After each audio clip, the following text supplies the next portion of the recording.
Ötən il aprelin 30-da Azərbaycan Dövlət Neft Akademiyasında dəhşətli terror hadisəsi baş verdi. 13 nəfər həlak oldu. Aralarında gənclər, tələbələr, ziyalılar, müəllimlər, təsadüfən həmin anda akademiyada olan şəxslər, günahsız insanlar həlak oldu. Bu dəhşətli bir hadisə idi. Bir neçə gündən sonra bu hadisənin bir ili tamam olacaq. Bu bir ildə nə edilməli idi, nə edildi, nə edilmədi. Hər şeydən əvvəl təbii ki, bütövlükdə ölkəmizin və eyni zamanda ali təhsil müəssisələrimizin, təhsil ocaqlarının, digər kütləvi insanların toplaşdığı ocaqlarda, müəssisələrdə təhlükəsizliyin təmin edilməsi önəmli idi. Təbii ki, biz bunu qeyd edirik ki, bu bir ildə bu hadisələr təkrarlanmadığı çox yaxşı bir haldır. Ancaq bu demək deyil ki, təhlükə aradan qalxıb. Azərbaycan çox həssas bir bölgədə yerləşir. Müxtəlif maraqların kəsişdiyi bir bölgədə yerləşir və buna görə də hər an diqqətli olmalıdır. Dövlət diqqətli olmalıdır, dövlətin strukturları diqqətli olmalıdır, insanlarımız diqqətli olmalıdır.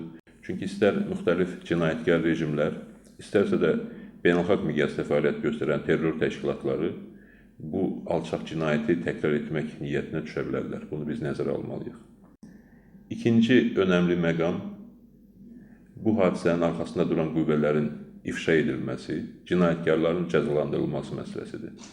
Bu sahədə böyük uğura nail olduğunu söyləmək mümkün deyil. Məhkəmə yalnız bir neçə gündür ki, başlayıbdır və məhkəmənin ilk iclasları heç də ümidverici deyil. Çünki cavabdeh simasında, qanun qarşısında cavab verəsi şəxslər simasında bir neçə nəfər, belə demək mümkünsə, əhəmiyyətsiz iştirakçılar cəlb olunublar.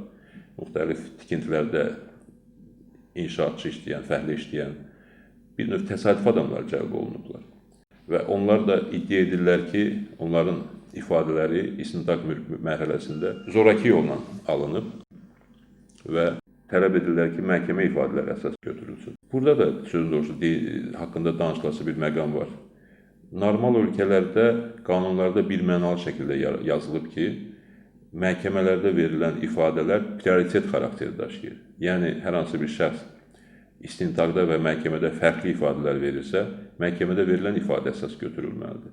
Bu, haqqın ədalətin təmin olunması məqsədi ilə belə edilir. Çünki istintaq mərhələsində müxtəlif təzyiqlər ola bilir, təəssüf ki, ölkədəki vəziyyət də buna rəvac verir. Ancaq məhkəmədə insanlar daha sərbəst şəkildə mövqelərini ifadə edə bilirlər və dövlət də, dövlətin məhkəməsi də ciddi faktlar əsasında, təkzib olunmaz sübutlar əsasında bu cinayətdə iştirak edən şəxslərin cəzasını, günahını müəyyənləşdirib cəzasını verməlidir. Təbii ki, biz bu məhkəməni diqqətlə müşahidə etməkdə davam edəcəyik. Ancaq o da aydındır ki, orada qanun qarşısında cavab verən şəxslər həmin o dəhşətli terror hadisəsini təşkil edən insanlar deyirlər. O insanları müəyyənləşdirmək lazımdır, o qüvvələri müəyyənləşdirmək lazımdır. Azərbaycanda sabitliyi pozmaq, Azərbaycanda terror ab-havası yaratmaq, Azərbaycanda insanları qorxutmaq istəyən qüvvə hansıdır, hansı dövlətdir, hansı beynəlxalq terror təşkilatıdır? Bu müəyyənləşməlidir. Təəssüf ki, Azərbaycan hakimiyyəti bu istiqamətdə ciddi bir addım atmayıb, əksinə belə görünür ki, bu önəmli məqamı pərdələmək fikrindədir, gizlətmək fikrindədir.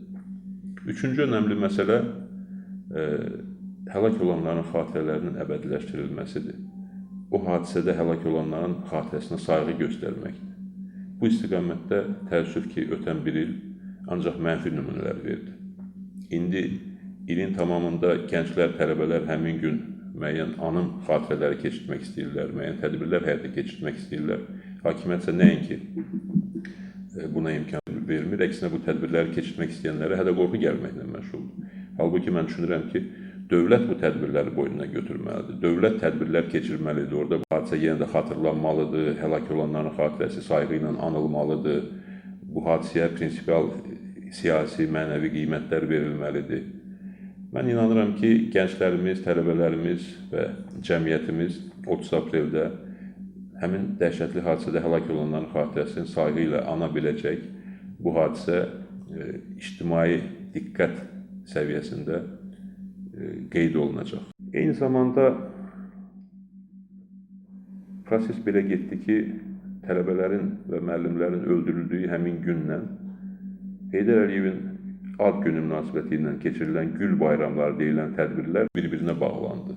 ötən il 2009-cu ildə xoşagəlməz situasiya yarandı. Hakimiyyət həlak olanların xatirəsini yad etməyə, onlar üçün matəm günləri elan etmək əvəzinə tələm-tələsik Gül bayramına hazırlaşmağa başladı. İndi də həmin proses baş verir. Hakimiyyət yenə də təmtəraqlı Gül bayramına hazırlaşır. Xalqın cibindən oğurlanan pulların hesabına milyonlarla dollar, manat gül alınmasına sərf edir. Hollandiyadan, müxtəlif ölkələrdən ən bahalı gül növləri gətirilir. Yəni, heç nəyə yaramayan bir təmtəraq təşkil etmək istəyirlər. Hakimiyyət əgər Heydər Əliyevin ad gününü qeyd etmək istəyirsə, xalqa açıq desin ki, biz Heydər Əliyevin ad gününü qeyd edirik. Daha bunu Gül bayramı ilə pərdələməsin. Gül bayramı təbii ki, gözəl bir tədbir ola bilər. Müxtəlif ölkələrdə də gül bayramları keçirilir, gül sərgiləri keçirilir. Ancaq orada bu sərgilərdə, bu bayramlarda başqa ölkələrdən milyonlarla pul verib gül gətirmirlər. Ölkənin özündə gülü sevən, gülü becərən, gülü yetişdirən insanlar prosesə cəlb olunur ki, siz öz yetişdirdiyiniz gülləri gətirin, təqdim edin, onların bir növ yarışını keçirək, həm bir gözəllik bayramı yaşansın, həm də ki, insanlar həvəsləndirilsin, insanlar bu gözəlliyi daha da yaşatmağa cəlb olunsunlar. Deyiləsi məsələlər var bu hadisə ilə bağlı. Ancaq ən önəmlisi odur ki, biz bir daha Azərbaycanımızda belə hadisələrin təkrar olunmasına imkan verməyək, gənclərimizi, tələbələrimizi, ziyalılarımızı bu cür dəhşətli terror hadisələrindən qoruyaq. Onların, xüsusən gənclərimizin yetişməsi üçün vətənimizə, ölkəmizə lazımlı vətəndaşlar kimi formalaşması üçün lazım olan addımları ataq. Müsavat Partiyası olaraq biz bu istiqamətlərə diqqət yetirəcəyik.